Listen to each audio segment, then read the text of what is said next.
那个这学期哦，有几个东西要跟各位介绍了。第一个是这个想象跟思考，然后想问一下各位，你觉得想象比较重要，还是思考比较重要？想象跟思考更重要。对。那有问跟没问是一样的。对，也是我觉得。他说我画一个图，你觉得想象比较小还是思考比较小？我应该把思考放在中间，还是说想象放在中间？思考。哦，为什么思考要放在中间？它有局限。思考局限，想象没有局限。有没有同学可以举例的？想象跟思考，这最大差别嘛。人会飞，我想象50年后人会飞，还是说我50年后就可以思考我人会飞，怎么飞？是这样吗？还是我先思考50年后会飞，50年后我会想象自己怎么飞？先想象后思考，所以先有想象才能思考，没有想象就不能思考嘛。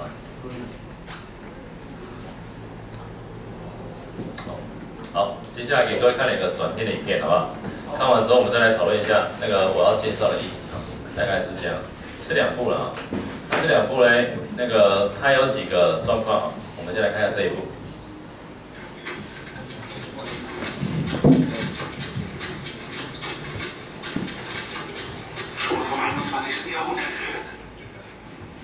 这个摄影你有把我录进去吧？不用全部录它，哦，因为它只是个影像，因为我会讲解。知道发生什么事吗？哦，他习惯用打字机。你知道很厉害，他怎样？习惯打字机了。习惯了，你的想象会不会被你习惯限制？也就是说，老师说50年后怎么会飞，根本老师在乱讲，因为你被限制了哦。就像你在6岁的时候，你可以想象手机可以上网吗？那水果不行，对不对？但是现在可以了。但是你现在跟6岁小朋友说手机可以上网，他会很想笑你。好，另外第二个。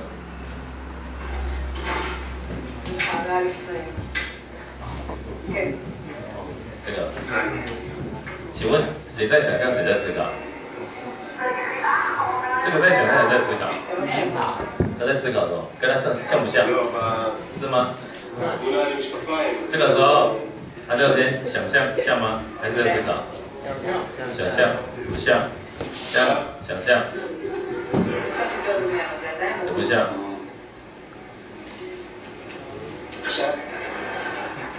这样好像符合了。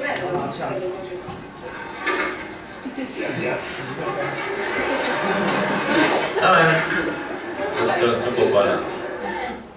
但原则上事实上应该不可能出现这样的状况，但是你可以发现几个现象，就是说，他做了什么事，让你会觉得他是比较特别的地方。第一个就是说，你可不可以理解这个画面中的意思？左边跟右边。你觉得左边是被习惯所限制，右边被什么限制？长相像外貌，是外貌吗？标志，还是这个制度？制度。对，制度。好，那我们接下来第一个问题，那个小老师帮我发纸一下，小老师，你们发的纸，每个人一般空白纸。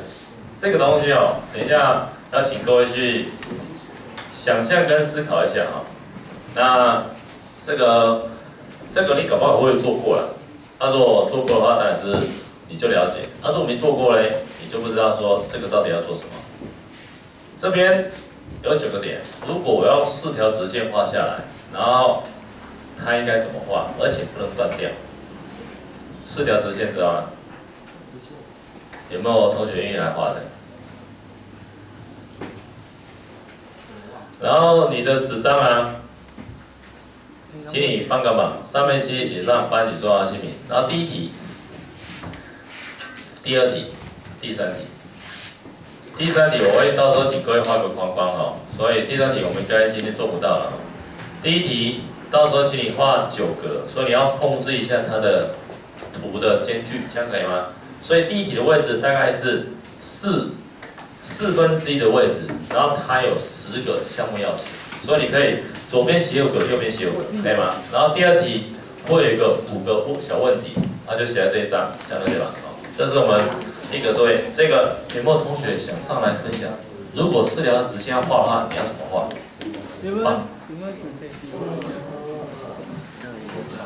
这个问题不用画在你的纸张上，这个还不是，这是我们要大家讨论的，这不是第一题。我的第一题等下会讲，我只跟你讲说，你先写一下班级重要姓名，这边写预留，这些预留位置，这样可以吗？是要连在一起不能断。对，连在一起不能断。我举个例子啊，像这个。4条线是什么意思4条。1、2、3、4，不能断掉，那这样就5了，就不行了。这样可以吗？这样懂我意思吗？1条、2条、3条、4条，但如果画完那就5条了，不好意思，我们4条先完成。请问有没有人知道？加平是分数5，有吗？这个可能需要评判。这个需要的，那个认真，你要不要来画？那就回来做。我看不到。看不到，你要不要到这边来看？没关系。然后那个17号，会画吗？画了就有加分了，2个圈哦，画了出来，4条直线，笔不能断掉，不能断掉知道吗？可以重叠吗？不能重叠，点跟点不能重叠，线可以交错。不好意思，时间到了，我们要换下一题了。我想试试看。我有答案，我等下给这个不用先写在纸张上，因为这个还不是问题，是大家讨论。我想到。好了，想到了，来，那个同学要给他鼓掌啊！你先画9个点，厉害。是摄影啊？不用。就9个点啊，所以你会发现说，这9个点如果用4条直线的话，我要怎么画？各位你也想到吗？我们不是在上数学，我们是在上图像啊。但请各位想象跟思考一下。只要有连在一起就可以。对，有连在一起就可以。你要从1、2、3、4。不能断。这个像风不能你刚刚风筝型的。不能断，知道吗？这个不行。所以你刚刚看到我这个有断吗？1、2、3、4、5没有断。有吗？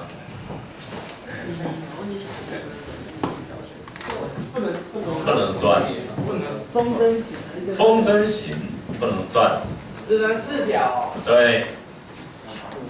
没有，我就告诉你答案了，答案是这样。1、2、3、4，跟你想的一样。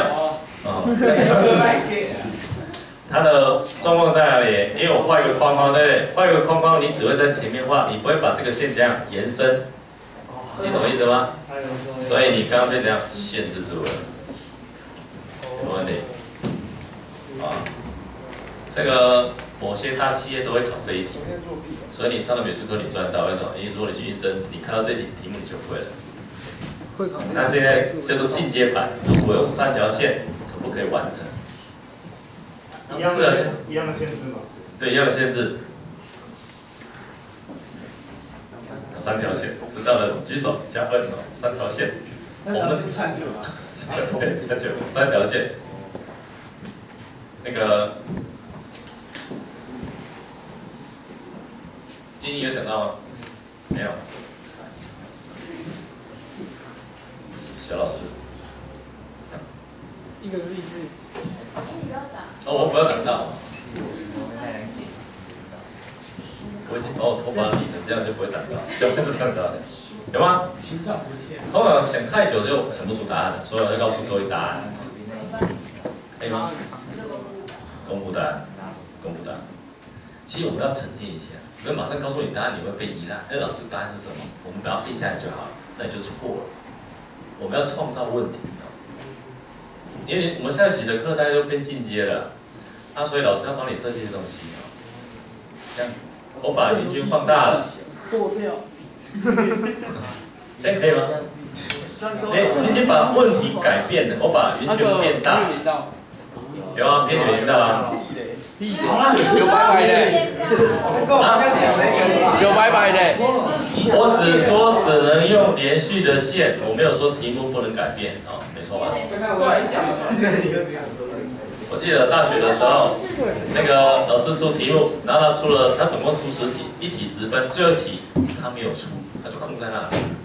然后全班写完题目之后，都只拿到顶多拿90分而已。语会人修呢，他就拿满分。那人修就把题目写上去之后，然后自己解题，叫做自行出题，那个是那个教授的目的啊。对，然后这个3啊，如果用3条线可以，请问如果用1条线可不可以？粗一点的线票。不错，那个是19号，那个小老师帮他画一个圈哦。如果这样，很烂是，但是你会发现，它会不会改变你的想法？因为你想法就是被限制住了。你只会用一种方式解决问题，你不用其他方式解决问题。所以我们的美术课应该结合一些概念，这是美术课的概念啊。那个我们有第一个作业，各位不是有平板吗？那个请你几个人找一组，然后请你去改变这个思维。第一个思维就是，你要3个人一组嘞，你就3个人互相合作，拍一张之后再把照片转成真的，这是我们回家作业。然后原则上，如果那个你的东西很有趣的话，我希望能够就是留。